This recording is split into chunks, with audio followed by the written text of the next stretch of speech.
और जो जोश आप में आज है वो बरकरार रखना है, वो बरकरार रखना है। कोई भी ख़तरनाक एक्स्ट्रा ऑर्डिनरी चीज़ों की ज़रूरत नहीं है।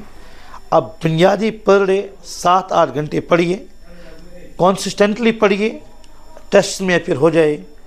कोई ख़तरनाक एग्जैजरेट नीट को नहीं करना है। एक सिंपल एग्ज़ाम है, आप सब में कैपेबिलिटी, आप इसको कर सकते हैं प्रोवाइडेड आप इन इंस्ट्रक्शन को फॉलो करोगे जो हमने आपको बताई है। जिंदगी में कामयाबी हासिल करने के लिए मुझे लगता है इसका पहला कदम गिरना है। हम गिरे 2024 में, फिर से उठेंगे और पार करेंगे उस सरहद को जिस सरहद के उस पार हमारी मंजिल है, यानी जीएमसी श्रीनगर एम्स हमारा टारगेट होगा। और इसको क्वालिफाई करने के लिए अगर इस साल गिरे तो कोई गम नहीं, मिलेंगे आपसे अगले साल। जो फ्रेंड्स, जो दोस्त आपसे इस साल जुदा हो गए, वादा ले लो उनसे कि हम आपसे मिलेंगे आइदर इन एम्स और इन जीएमसी श्रीनगर और जम्मू 2025 में। क्या फ़र्क है कि वो एक साल आपसे पीछे है या आप उनसे एक साल पीछे, वो आपसे एक साल आगे है, कोई फ़र्क नहीं पड़ता। आगे जाने के लिए मुझे लगता है ये ज़रूरी है कि हम ज़िंदगी में पहले चोट खा के आगे चलेंगे। जिसने चोट खाई, मुझे लगता है ज़िंदगी के अंत तक उसको फिर से चोट नहीं लगती। शुरू करेंगे आपके साथ आज के प्रोग्राम का आगाज़। क्या क्वांटम सर के लिए as physics teacher, not only as a physics teacher but as an academic head of an academy in Srinagar, क्या क्वांटम सर के लिए ये चैलेंज रहेगा कि जो इस वक्त एक ट्रेंड चली कि श्रीनगर के अंदर भी आपके 700+6 बच्चे स्कोर कर चुके हैं, क्या क्वांटम सर के लिए ये एक चैलेंज है? क्या क्वांटम सर के लिए ये चैलेंज है कि बच्चे का सिलेक्शन 650 के ऊपर अगले साल होगा? एज एकेडमिक हेड हम उनसे कुछ सवालात पूछेंगे जिनका आपके साथ हम और इनसे पूछेंगे कि एज एन एकेडमिक हेड आपका एकेडमिक्स के रिलेटेड जो आने वाले साल या आने वाले 2 साल जो बच्चा 12th में है या 11th में है, उनके लिए आपके पास क्या खास स्ट्रैटेजीज है। तो काटम सर से बराह रास्त बात करेंगे। तो काटम सर आपसे ये कहेंगे कि आपका इस वक्त जो बैचेज चल रहे हैं, अगर नीट के हवाले से जवाहर नगर से यहाँ तक बात करेंगे तो कम से कम आपके पास 6 बैचेज नीट के चल रहे हैं। अगर हम बात करेंगे 11th के तो कम से कम आपके पास यहाँ से लेके हमारे पास जवाहर नगर को मिला के 6 बैचेज वहाँ पर भी है, 11th की मौजूद है। 12th में अगर हम जवाहर नगर और यहाँ की बात करेंगे तो 4 से लेके 5 बैचेस हमारे पास है। तो इनके साथ साथ आपका इस वक्त का जो ट्रेंड है, जो हमने नीट के हवाले से देखेंगे या हम आने वाले साल के साथ इस साल को एक मुशाहिदा करके आने वाला स्कोर, आने वाले साल का स्कोर क्या रहेगा, क्या हमारे लिए भी श्रीनगर में अब ये मुमकिन है कि हम 720 का जो आपने प्रिया कौर के सिलसिले में या मुस्कान के इसमें फिजिक्स और केमिस्ट्री में जो उन्होंने 45 में से 45 क्वेश्चन यानी 180 में 180, केमिस्ट्री में 180 में 180 और बॉटनी में वो कहीं पे मात खा गए हैं या जूलॉजी में कहीं पे मात खा गए हैं, जो नामुमकिन होता है और बच्चों के मामले में। तो जब हम 720 की बात करेंगे तो फिजिक्स हमारा टारगेट होता है। तो क्या स्ट्रैटेजी रही या क्या ऐसा करने जा रहे हैं आप आने वाले बच्चों के साथ जो आपको अन अकेडमी ज्वाइन कर चुके हैं या करने वाले हैं? क्वांटम अस्सलाम वालेकुम डियर ऑडियंस। एक्चुअली लतीफ़ सर के सवाल का असल में बहुत सारे सवालात उन्होंने पूछे। तो हमारे जो यहाँ पे कोर्सेज़ है, हमारे कोर्सेज़ में इस टाइम हमारा मेन फोकस की जगह पे रह रहा है। तो मैं इस टाइम एक बैच की बात करूँगा और एक सेक्ट ऑफ स्टूडेंट्स की बात करूंगा। तो इस टाइम मैं बात उसी के रिलेटेड कुछ इधर उधर घुमाऊंगा। तो बात है कि नीट के रिज़ल्ट्स आउट हो गए हैं, कंपटीशन की क्या लेवल है वो आपने देखी है। मतलब आपके पास जो मार्जिन ऑफ एरर है वो आप कुछ भी नहीं रह गया। अगर आप मामूली फिजिक्स और केमिस्ट्री में और बायो में तो एक्सपेक्ट कर रहे हैं कि आपका अच्छा ही स्कोर होता है। अगर आप फिजिक्स केमिस्ट्री में 4 क्वेश्चन गलत कर पाओगे तो आपको जीएमसी श्रीनगर ओपन मेट नहीं मिलता है। मैं बॉयज़ की बात कर रहा हूँ। और अगर 7 क्वेश्चन गलत हो जाएंगे तो गर्ल्स में को भी ओपन मेट में जीएमसी श्रीनगर नहीं मिलने वाला। तो कंपटीशन बड़ा टफ बन गया है।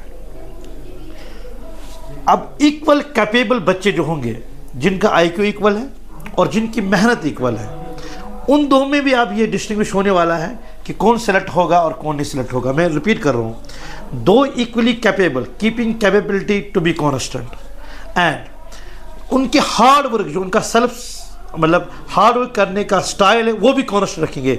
दो इक्वली कैपेबल स्टूडेंट और दोनों की हार्ड वर्क इक्वल अगर रखेंगे, इनमें भी अब टाइम आ गया कि डिफरेंशिएट होने वाला है कि एक सेलेक्ट होगा और एक सेलेक्ट नहीं होगा। मतलब हम मान के चलेंगे it's a psychological exam now, it has trended to the psychology. आप 2 मार्क्स गलत कर पाओगे तो आउट हो जाओ। तो आप देखिए, मतलब 690 दो स्टूडेंट्स के, एक को तो 4000 वाली रैंक आ रही है, दूसरे को 5000 वाली रैंक आ रही है, तो 1000 की रैंक 690 ही पे हो रहा है। तो ये है का डिफरेंस, तकरीबन 500-600 की डिफरेंस आ रही है 590 पे ही, 690 पे। तो अब ये मसला है कि आपके पास खोने के लिए अब कुछ भी नहीं है। तो इसमें क्या बहुत इंपॉर्टेंट है कि बच्चे की अब जो प्रिपरेशन होनी चाहिए वो अल्टीमेट एक्यूरेसी के साथ होनी चाहिए। But teachers have to be very accurate, not only teachers, the system has to very accurate. मतलब हमें बच्चों को ऐसी ज़बरदस्त टेस्ट सीरीज के साथ फैसिलिटेट करना है, उनको ऐसे कैटलाइज करना है कि नीट से पहले उनको 50 मरतबा नीट का माहौल फील कर ले एग्जाम में, कोई गलती ना हो। आपके क्वेश्चन जो होंगे वो प्योरली एनसीईआरटी से और एनसीईआरटी के अराउंड घुमाए होंगे, नीट के लेवल के अराउंड ही घुमाए होंगे, और लेवल भी अच्छी होनी चाहिए। आप देखो ना पेपर का अब जो कॉम्पिटिशन है, कॉम्पिटिशन जो बढ़ रहा है, इसके बहुत सारे रीजन है। स्टैंडर्ड ऑफ पेपर थोड़ा कम हुआ है कि ना, बहुत कम हुआ है। अगर आप 2017-18 की कंपैरिजन करोगे तो बहुत कम हुआ है। और दूसरी बात कि टीचिंग स्टैंडर्ड्स भी बढ़ गए, फैसिलिटीज भी बढ़ गई, स्टैंडर्ड जो है वो भी बढ़ गया। अब बच्चे अब अगर आप श्रीनगर की बात करेंगे, लास्ट 2 सालों से कोई भी डिस्टर्बेंस भी नहीं थी। पहले बहुत सारे थे, हमारे बहुत मसाइल होते थे, अब बच्चे पढ़ रहे हैं अच्छी तरह से, बाकी चीज़ थी। मतलब बच्चों के पास अब ऑनलाइन सपोर्ट भी है, ट्रेमेंडस ऑफलाइन सपोर्ट भी है, मटेरियल भी है और टेस्ट सीरीज भी है।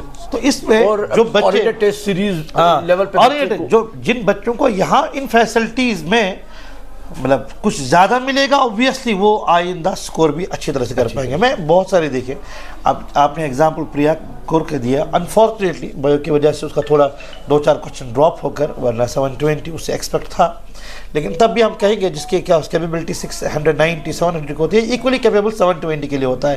ये एक डे की बात होती है कि उस डे में उसके 3-4 क्वेश्चन सही नहीं हुए। पर बहुत सारे स्टूडेंट्स जो उतने ही काबिल थे, और कुछ बॉयज़ को मैं जानता हूँ जो उससे भी ज़्यादा काबिल थे, उनका स्कोर वैसे नहीं रहा, बिकॉज उनको वैसी टेस्ट सीरीज़ नहीं मिली, उनको वैसी एग्जैक्ट मेंटरशिप नहीं मिली या नहीं ली उन्होंने, और जिसकी वजह से उनको भुगतना पड़ा। तो मैं हमेशा कहूँगा कि आपका सिस्टम कितना स्ट्रांग हो, या आप इससे मेजर करो। पहले आप 2 सिस्टम्स में इक्वली कैपेबल बच्चे को डालो।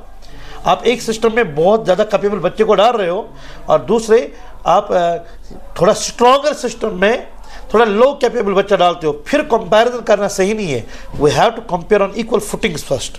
सो अगर आप दोनों बच्चों में, अभी भी बोल रहा हूँ, अब जो हमारा जो ये रीजन है ना, सिलेक्शन रीजन बहुत थिन बन गया है। अब कुछ ही मार्क्स में सारे सिलेक्शन आ रहे हैं, तो और उनकी जो ये टसल अब उन कॉम्पिटिटर्स की रही है, उनमें से वो बच्चे जो डार्विनिज्म में कहता है एक्स्ट्रा ट्रेट्स, जो जिनके पास एक्स्ट्रा ट्रेट्स होंगे, जिनको एक्स्ट्रा फैसिलिटीज़ मिलेंगे, उनकी ही तो विन होने वाली है। तो इस मामले में अ पार्ट ऑफ अनअकैडमी जो हम यहाँ पे बैठे हुए हैं, what we are going to do, हम एक तो हमारा SRG प्रोग्राम, मैं पॉइंट सो दैट ऑडियंस जो है, जो हमारे नाजरीन है या बच्चे हैं, उनको समझने में आसानी हो जाएगी, ताकि मैं इसको पार्ट्स में डिवाइड करूं कि आपका हमारा अनअकैडमी का प्रोग्राम क्या होगा। कंपटीशन बढ़ गया है, 720 का आंकड़ा हमारा टारगेट होना चाहिए, तब जाके हम कहीं पे सिलेक्शन को देख सकते हैं, ये तो तय है। 650 से ऊपर बच्चे आपको तकरीबन 150 के करीब इस वक्त JNK में मौजूद है। GMC मिलना मुश्किल है अगर हम 650 की भी बात करेंगे। 680 तो जीएमसी में ही पॉसिबिलिटी है, 680 तो मुझे लगता है जीएमसी को क्रॉस करेगा, 680 को क्रॉस करेगा। ओपन मेरिट बॉयज की, ओपन मेरिट बॉयज की बात करेंगे तो मुझे ये लगता है कि मतलब it is so difficult for a child to have a seat anywhere in Rajouri. जब अभी भी जो जितने बच्चे अभी तक हमारे इसमें आए तो 650 के ऊपर वाले स्कोर में तो आपने कम से कम 150 का नंबर अभी तक हमारे पास आया है। तो मेरा मानना है कि अगर हम बात करेंगे आपके साथ इस चीज़ के हवाले से कि आपके बच्चे जो स्कोर 400, 450, 500 के ऊपर जो कर चुके हैं, तो उनके लिए जो आपने एसआरजी का प्रोग्राम बनाया है, तो ये एसआरजी को आप बच्चों को समझाइए कि ये एसआरजी प्रोग्राम एक्चुअली है क्या। देखो, स्पेशल रैंकर्स प्रोग्राम क्या है, ये उन बच्चों के लिए जिनका अभी करंट नीट में बॉयज़ की बात करेंगे तो 550 या 500 से ऊपर हो, गर्ल्स की बात करेंगे तो 450 या 500 के ऊपर हो। उन बच्चों को क्या किया जा रहा है, वीक में 4 या 5 क्लास सिर्फ आना है, 2 दिन इनका ऑफ है, और उनका जो कॉम्पिटिटिव एटमॉस्फेयर है बिल्कुल नेशनल के साथ इन कोहेरेंस है। मतलब अनअकैडमी के इंडिया के टॉप सेंटर्स में जितने भी टॉप बच्चे हैं वो इस टाइम क्या कर रहे होंगे नेक्स्ट मर्तबा टॉप करने की, उनको पता चलेगा, और ये भी उस लिस्ट में आ रहे हैं, उनकी लीग में आ रहे हैं, तो उनको वो एटमॉस्फेयर मेरा ऑब्वियसली बात है इनके इरादे भी इससे मजबूत हो जाएंगे, उनकी स्टडीज़ भी ज़्यादा स्ट्रॉन्ग हो जाएंगे, एक नेशनल लेवल एक्सपोजर मिलेगा। हाँ, तो जितनी भी फैसिलिटीज़, जितनी फॉर एग्जांपल हमारे जो मतलब पूरी इंडिया के टॉप फैकल्टी मेंबर्स उनके स्पेशल लेक्चर उस बैच के होंगे जो वहाँ से है। मतलब फॉर एग्जांपल कोई नागपुर में अनअकैडमी नागपुर के कोई लेक्चर डिलीवर कर रहे हैं, वो कोटा वालों को मिल रहे हैं, कोटा वालों को वहाँ से डिलीवर करेंगे, वो किसी और को मिलेंगे, यहाँ से हम डिलीवर करेंगे, वो किसी और को मिलेंगे, वहाँ से कोई वो यहाँ डिलीवर करेंगे। यानी इन टर्म्स ऑफ फैसिलिटीज़ जो बच्चे सोच भी नहीं सकते वो उनको मिल रहा है। इन टर्म्स ऑफ फैकल्टी, अगर हम बात करेंगे in terms of faculty as well as facilities, faculty की बात करेंगे तो आप मान के चलेंगे कि Kota, Nagpur, wherever you have a good faculty in an academy, they'll be associated with you to make them toppers. Exactly. ये तो हो गया सर। उसके बाद अगर हम बात करेंगे कि जो हमारे पास नीट बच्चा जो दाखिला ले रहा है, नीट के बैच 7वें बैच में जो आप बात करेंगे, 7वें बैच में जो नीट बच्चा दाखिला ले रहा है, तो उनके लिए कैसे, उनके लिए सिस्टम रहेगा कि आपको 6 दिन का class, test series, then all India test series, उनके साथ क्या करें? हाँ, देखो एसआरजी और बाकी बैच में फ़र्क ऐसे है। देखो, हम कुछ बैचों को बेचारे को बेसिक्स सही नहीं है, बेसिक्स उनकी सही नहीं है, उन्हें 11th 12th अच्छी तरह से नहीं पढ़ाया, तो उनको बहुत बेसिक्स से शुरुआत की जाती है उन बैच में पढ़ाने के लिए। ऑल इंडिया टेस्ट सीरीज उनको भी मिल रही है, उसमें कोई कंप्रोमाइज टेस्ट उनको भी हो रहा है। As teacher you have to work more on them rather than SRG. Exactly. तो एसआरजी के लिए आपका एक एलिजिबिलिटी है, SRG means they are already a selection for the next year and we are working on to make them top. हाँ, अगर हमारे बगैर उनको नेक्स्ट साल स्कोर हमारा ये मतलब देखो, अगर हमारे बगैर उनको स्कोर नेक्स्ट साल 650 आ रहा है और हमारे साथ रहकर भी 650 आ रहा है, तो हमारा कोई कंट्रीब्यूशन ही नहीं है। तो हमारा कंट्रीब्यूशन तब बनता है हमारे बगैर 700 क्रॉस करेंगे, और अगर हमारे बगैर वो मतलब कोई भी स्कोर क्रॉस कर रहे हैं, हमारा कंट्रीब्यूशन ये होना चाहिए 100 मार्क्स 200 मार्क्स हमारा इंप्रूवमेंट इस कोर्स में होना चाहिए। और उसके लिए इनके लिए जो कोर्स है ना बड़ा रिगरस है, टेस्ट बहुत फ्रिक्वेंट है, टेस्ट की क्वालिटी भी बहुत ज़बरदस्त है, और टेक्स्ट का नंबर भी तादाद भी बहुत ज़्यादा है। और कुछ 1-2 महीने के बाद ये अलाइन हो रही 3 टेस्ट सीरीज साइमल्टेनियसली में, और जब आपके लास्ट 3-4 महीने रहेंगे, 3 महीने रहेंगे, उनको पर डे एक टेस्ट देना है, और रादर जो लास्ट 2 महीने में उनको पर डे 2 टेस्ट देने हैं। तो इससे अंदाजा आप लगा सकते हैं इनको कितने टेस्ट से पहले cross vigorously they have to work and exactly that will be like you know. और इस मामले में ये भी है कि उनका इस कोर्स में के लिए कोई फी चार्ज है ही नहीं, तकरीबन 90 से 100% स्कॉर्च पे ही, बस कुछ मियर चार्ज उनके स्टडी मटेरियल के हैं जो इनका लिए अलग है, उनके लिए स्टडी मटेरियल भी अलग है। उनको तो ELP के नाम से पर डे प्रैक्टिस शीट्स मिलेंगे, फिजिक्स केमिस्ट्री और जोलॉजी बॉटनी के लिए पर डे उनको टेस्ट पेपर्स मिलेंगे, यानी पर डे भी उनको घर में एग्जाम देना 20 मिनट। तो they are highly involve in a well designed course so that they can hit their target very easily. Perfect sir.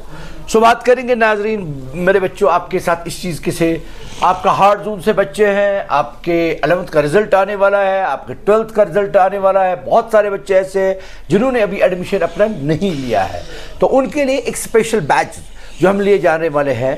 तो हम उम्मीद करते हैं कि जो प्रोग्राम हमने आपको क्वांटम सर के हवाले से आप तक एक मैसेज दे दी, आपको अंदाज़ा होगा कि अन अकेडमी का प्लान नेक्स्ट साल का क्या होगा। चाहेंगे कि हम आपके साथ जुड़े रहें, आप हमारे साथ जुड़े रहें, ताकि हम आपके बच्चे का भविष्य बना सके। तो 11th 12th and NEET and SRG and the test series we are launching सून।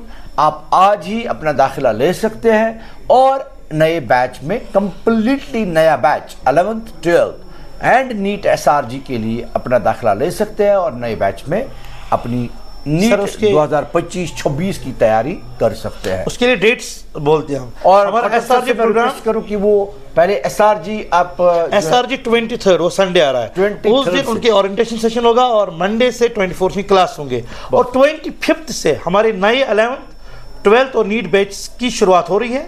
नए जिन बच्चों को बिल्कुल मिस हुआ है या रिसेंटली ज्वाइन किया है, सिलेबस बहुत सारा पेंडिंग है, उनके लिए बहुत अच्छी अपॉर्चुनिटी उन बैच में आने की।